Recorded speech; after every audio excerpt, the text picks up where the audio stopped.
he gave back to directors from USA the confidence that a Western can be a great movie. I went to see Once Upon a Time in the West not knowing what to expect, and all of a sudden, what is this thing? My reaction to the film the very first time I saw it was one of astonishment. Everybody loves Once Upon a Time in the West. I knew this movie would last for, forever. You know anything about a man going around playing a harmonica? Looks like we're shy of one horse. You brought too many. I'm here alone in the hands of a bandit who smelled money. You got yourself into something that's bigger than you are.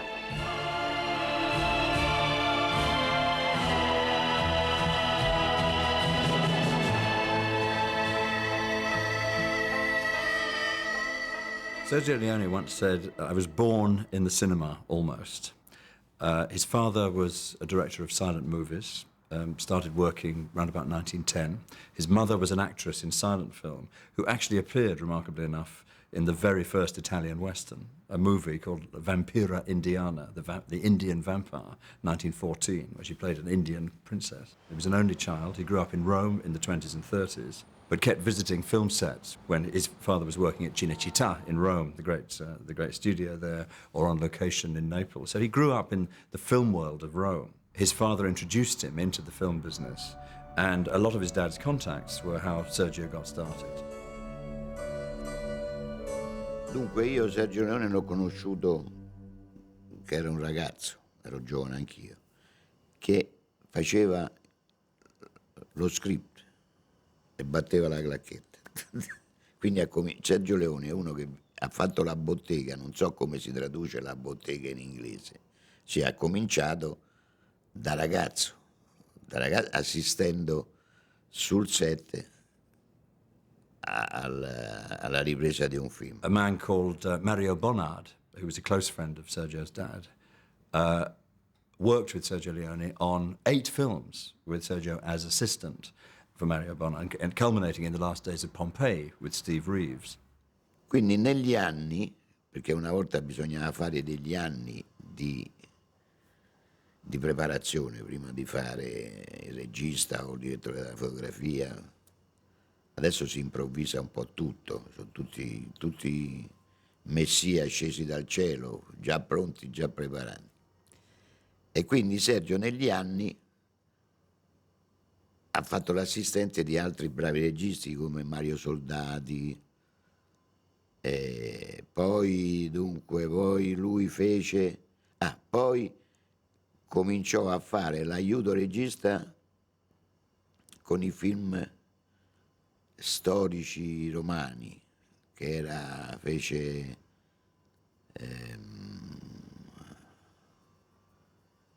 anche Cleopatra, faceva la seconda unit. Dopodiché tornò con Bonnate per fare Gli ultimi giorni di Pompei, sempre un film romano, e durante questo film Bonnard morì e lui finì il film. Il film era Gli ultimi giorni di Pompei.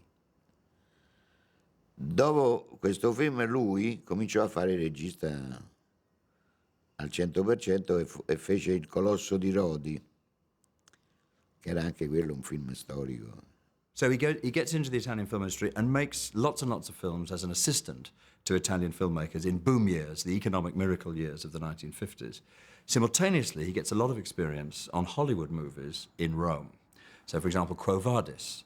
He was an assistant making the chariot race in Ben-Hur for William Wyler. Sergio slightly overclaimed about Ben-Hur. I mean, he did give some interviews where he claimed he directed the chariot race. The chariot race was directed by Andrew Martin, but Leone was part of the Italian crew who worked at Cinecittà on the Antioch Circus. So his training was partly in medium-budget Italian films and also in action sequences of Hollywood films. And I think his training says a lot about where he subsequently went. C'è una cosa molto importante che va sottolineata di Sergio. Sergio aveva capito che perché il cinema italiano, il suo cinema, potesse avere un'esplosione nel mondo, e nonostante lui amasse e fosse anche costretto a mettere degli attori italiani, gli cambiò il nome. E tutti gli attori italiani che hanno lavorato con lui, a meno questi dove ero io, per esempio, perché avevano già attori importanti. In 1962, there's a kind of almost a collapse of the Italian film industry. Cleopatra has been made in Italy and bombed completely. The Leopard by Visconti had just been made by Titanus Productions and bombed. Sodom and Gomorrah had just been made in Italy and it bombed. And the whole, the Italian film industry has always been a stop-go sort of industry, or was then. You have one hit, everyone rushes after that hit and rips it off. And then it goes bust 4 or 5 years later, and then they regroup, and there's another hit, Well, the great hit in the late 50s was a Hercules film with Steve Reeves, which caused hundreds and hundreds of these sword and sandal epics, so-called, to be produced, of which Sergio, of course, got involved. But then in 62, bust. And the whole of the Italian film industry was like a desert. Unemployed technicians, unemployed craftspeople, a very, very depressed industry.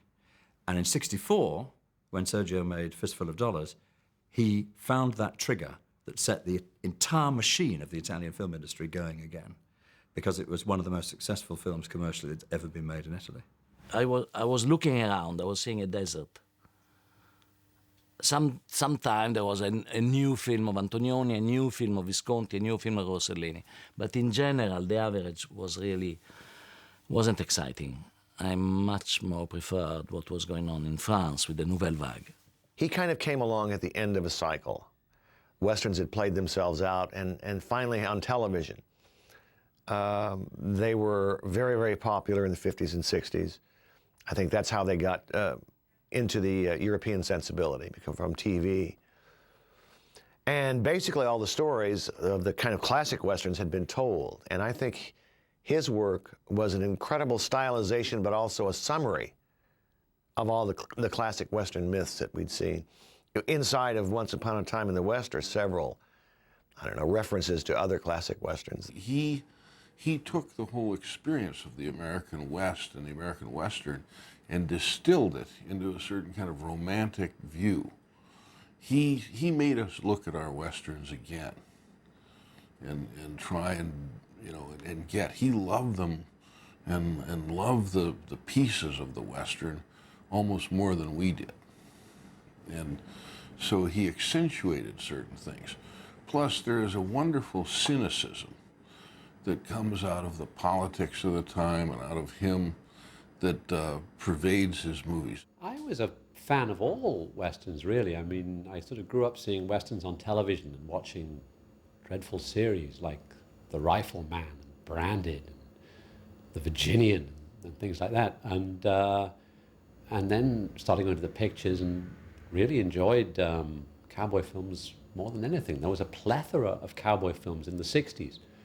And then around about the mid to the late 60s, we started getting the Italian ones. And having grown up on the American model and then seeing the Italian ones, it was quite a surprise. I remember seeing A Fistful of Dollars and being quite shocked by it, because it was so unusual. But I rapidly acquired a taste for them. I've done 2 movies already, La Comare Secca, The Grim Reaper, and Before the Revolution. And now, after Before the Revolution, I had 3 years or 4 years of total silence. I couldn't find the money to do any more movies. I was looking for a gig, impossible to find it. Christmas 1966. We're in the Super Cinema in Rome, which is a huge cinema, and they're showing The Good, the Bad, and the Ugly. Leone is in the projection booth, and he's with Dario Argento, the young Dario Argento, who then was a film critic, who loved Leone's films. And Leone liked people who loved his films. And they're chatting in the projection booth. Bertolucci comes in. I said, you went to the first day to the first show. I said, yes, because I'm waiting for your movies, and I want to be one of the first one to see them. But why? So it was like an interrogation. It was becoming like an interrogation at the police station. And I started to be irritated. I was thinking, what is he doing? Is he fishing for compliments? I said, because in this moment of Italian cinema, I really think you are one of the most interesting, if not the most interesting director in our country. why. So, in fact, I wanted to leave, but I said, why? You know why? Because in the westerns that you see, in general, the horses are shot from the side, in profile, and the horses are very beautiful in profile, but it's also very banal. And I like how you shoot the asses of the horses. And I saw that he was very, very curious at that moment. He said, yes. I said, yes, because you put your camera behind the horses, and in fact, like John Ford did a lot. And you see this solid animal, the strength of the animal, the power of the animal.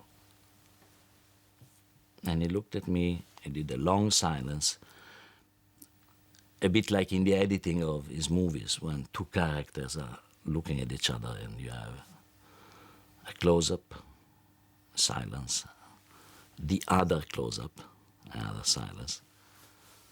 And then he said, you will write my next movie.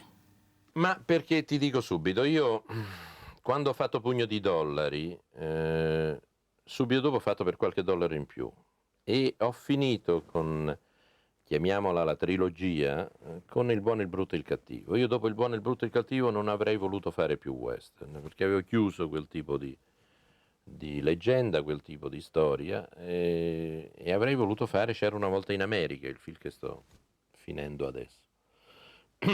Se non che, dato che i successi, ecco, tutti sono pronti a non perdonarli, mentre invece l'insuccesso sì, quando io andai in America, la prima cosa che mi dissero, lei ci faccia un altro western e dopo le facciamo fare C'era una volta in America, ma per ora ci deve fare un altro western. E allora a questo punto nacque l'esigenza di fare un film che era completamente differente dagli altri tre, e nacque l'esigenza di una nuova trilogia che è nata proprio con C'era una volta il West, si è svolta con Giù la testa e finisce con C'era una volta in America, che sono i tre periodi che toccano l'America e le Americhe, se vogliamo. He wants to recapture, in Once Upon a Time in the West, the magic of what he felt when he was a child, seeing those vast open spaces of the American Western. But at the same time, he didn't approve of their ideology very much. He thought they were too triumphalist and all about the American way and a man's got to do what a man's got to do, all the ideologies of the American Western. So there's this funny paradox. He loves it to death, but at the same time, he wants to criticize it. So he wanted to make a movie that was a kind of homage to all the Westerns he loved, but turn them round a bit so they meant something different this time. It was fun, the first meeting. It was fun to meet him again. With Dario Argento, who co-wrote with me the treatment of Once Upon a Time in the West, the title existed already when we started to write. With Dario, who was also, like me, a kind of cinephile, Dario was the deputy movie critics of Paese Sera, a evening newspaper in Rome. And he agreed with me that Sergio was one of the most interesting directors in Italy in the 60s. So we were both excited. So these three film buffs sit in Leone's house in spring 1967 and just watch all their favourite westerns together. You know, The Searchers, Shane, Johnny Guitar, The Magnificent Seven, High Noon, particularly High Noon and Johnny Guitar, The Iron Horse by John Ford, all these films. And they just steep themselves in this culture of the Western. One day at the beginning he told me, how did you shoot when you were a child? I said, what do you mean, how did you shoot? With a gun. Did you shoot cha, cha, cha, cha, like that, or pam, pam, pam, pam, pam, like that? And what they were doing was something that's very common now, but in 1967 was very uncommon, which is films about films. And in fact, the French philosopher Jean Baudrillard has called Leone the first postmodernist film director for this reason. he had his first idea, which was again a movie about a man, like Pugno di dollari, Fistful of Dollars, and per qualche dollaro in più, the second one, and I think that every day, every meeting, I was trying to smuggle the idea. It's time now, dear Sergio, that you face a new challenge. Let's have a woman character in your film. At the beginning, he was very resistant. And then one day he told me, I think you're right. I think this time there will be a woman. This, of course, was the first time that Leone had attempted a complex female character in his westerns. In the Dollars films, you know, the female parts are either, I'm afraid, either Madonnas or whores, basically. A very sort of Mediterranean juxtaposition. That in the first one there's a Madonna who's called Marisol, and she has a child called Little Jesus, in case you didn't get the point. and in others there's sort of hoteliers and tarts in these strange southwestern towns. So he hadn't really attempted a female part, but she's the entire center of the plot. There's a big long line of us who fell in love with Claudia Cardinale back in the 60s and have never gotten over it. I'm one of those people. I mean, she's just astonishing. Oh, Claudia Cardinale has never been more beautiful in any movie. She's the whore with the heart of gold, you know. Every man wants to find the whore with the heart of gold. And she, too, becomes this sort of eternal figure at the end when he says, go out and let them look at you, you know. Give them a drink of water.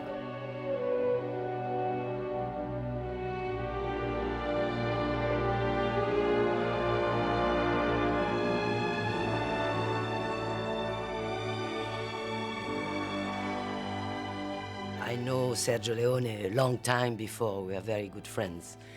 And, but when he asked me to come to talk about Once Upon a Time in the West, he had no script. He just explained all the film to me that day in his house. And he said, you know, my first idea is that the woman arrives on a train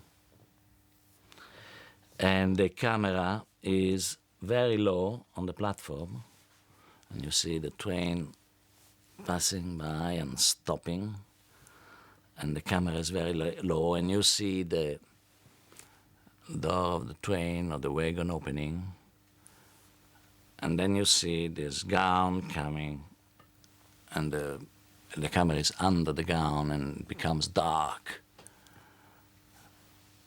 and it's a woman, and I'm not sure she's wearing the knickers. That was his first way to accept to have a woman in this film. Then it was Claudia Cardinale. They say that you was supposed to put the camera low to see that I wasn't wearing underwear. This is completely stupid, ridiculous, because I never accept to be naked. Nowhere, because I'm not selling my body to anyone. And Sergio never asked me to do that. I think he saw me like Jill, and for the first time in a Western, the woman has this kind of part, very important. And it was magnificent to be surrounded by actors like Henry Fonda, Charlie Bronson, and Jason Roberts, of course. Then I was surrounded by magnificent actors. Henry Fonda had played Wyatt Earp. He played young Mr. Lincoln for John Ford and had said that playing Mr. Lincoln was to him like playing Jesus Christ. He was so noble. Hank Fonda was the noble American with bright blue eyes and that wonderful princely walk that he had. Sergio Leone asked me to do a film and sent me the script, and I just couldn't believe it. And I met him, had lunch with him, and I hadn't seen his early films, so I didn't know Sergio Leone's reputation. And he realized I hadn't seen them, so he arranged for a screening, and I saw about 3.5 hours of his early films with Clint Eastwood. And one of them involved an actor friend of mine, and I called him, and he said, don't miss it, just go. To hell with the script, just go. You'll fall in love with him, he's marvelous. So I accepted. And in the months before I went, I kept thinking, now, this heavy son of a bitch, how am I gonna? I finally went to an optometrist and had contact lenses made to make my baby blues brown. And I grew a mustache with a little divot that looked a little bit like the guy that shot Lincoln. I'm trying to look like a son of a bitch. And I arrive at the studio in Rome, and Sergio takes one look at me and says, off. He was buying the baby blues he wanted, and I didn't know why until I realized. In my opening scene in the film, and you see 5 or 6 long-robed, brimmed hat characters that you don't recognize, but just ominous looking, converging from the sagebrush with rifles and handguns. And this terrible moment that you just watched a farm family massacred.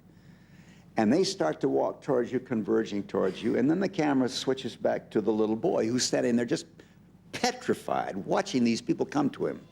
And then into the foreground of the little boy comes a figure. The camera very slowly is coming around. And Sergio Leone had cast me because he could imagine at this moment the audience saying, Jesus Christ, it's Henry Fonda. Of him, I remember the way he was walking and the way he was moving. It was like slow motion. He was moving in a very strange way, fantastic.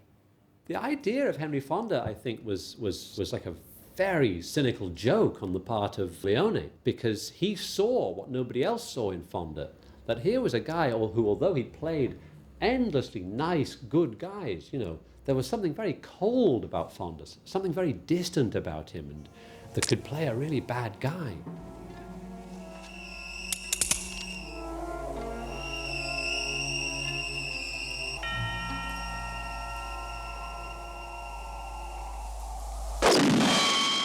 Henry Fonda, come tutti gli attori americani, sono dei gran professionisti, non c'è nessun problema. Tutti gli attori, lui non parlava inglese, Sergio, e tutti gli attori lavoravano molto volentieri con lui, tutti sono venuti sempre volentieri, infatti lui ha lavorato con dei grossi attori. In my opinion, Charles Bronson is the key to Once Upon a Time in the West. His character is the haunted loner. The man out of nowhere, only taken a step further. He has a past and a story to tell. I suppose there's lots of reasons why Bronson was chosen for that part. I mean, there are stories that we're told that other actors were offered the part first, that James Coburn was offered the part, that Eastwood was offered the part. But when you see Bronson in it, you really do think it couldn't have been anybody else. Inside the dusters, there were 3 men. So? Inside the men, there were 3 bullets. He was always in a corner, playing with a ball like this all the time. He wasn't speaking to anyone. He was a very mysterious man. Well, another interesting piece of casting was Jason Robards, who was a theatre actor, really, as part of a sort of theatre acting dynasty. His father had been a theatre actor and had worked in the silent movies. So to put him as a rough and ready baddie was actually quite a risky piece of casting. With Jason Robards, fantastic relationship. And in fact, I remember when we did, again, another movie together, Werner Herzog, Fitzcarraldo. He has a great speech to Claudia Cardinelli when they're out building the railroad, and he tells her that, you know, if she goes out there and somebody whacks her in the butt, just ignore it because they deserve it. It's a great moment in the film. And if one of them should pat you behind, just make believe it's nothing. They earned it. Gabriele Fazzetti was a well-known matinee idol of Italian cinema in the 1940s, who also had moved into theatre work in the 1950s and had become a sort of grand figure in running film festivals and running theatre festivals. So he was a sort of semi-administrative grand figure of the Italian cultural scene. And again, for him to appear in a Western was quite interesting. It's like casting Laurence Olivier in a Western. Was it necessary that you kill all of them? I only told you to scare them. People scare better when they're dying. And can you tell me what good was your stupid massacre?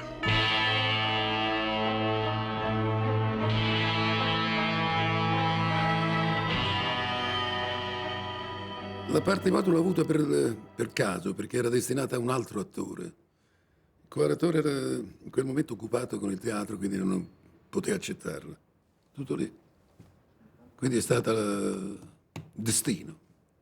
Molti film che io ho fatto sono stati dettati, decretati dal destino.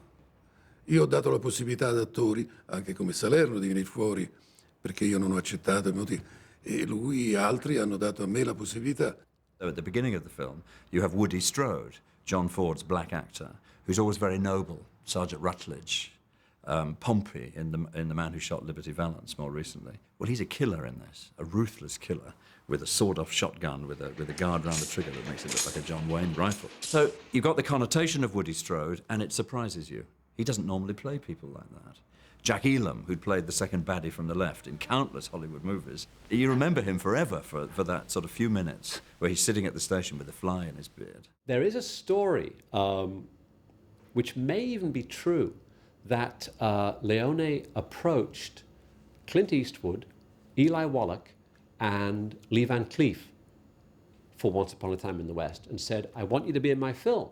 And they all went, oh, great, we're all going to be the main guys like before. And he goes, no, you're going to be killed in the first 5 minutes. It was a tremendous idea because he's making a conscious break, if the story's true, with everything he'd done before. They are the true example of where a face is a landscape. Jack Elam sitting there trying to get the fly in the barrel of the gun, you know, is wonderful. Woody Strode with the water plopping in the hat. And of course, the best part of it is they get shot down.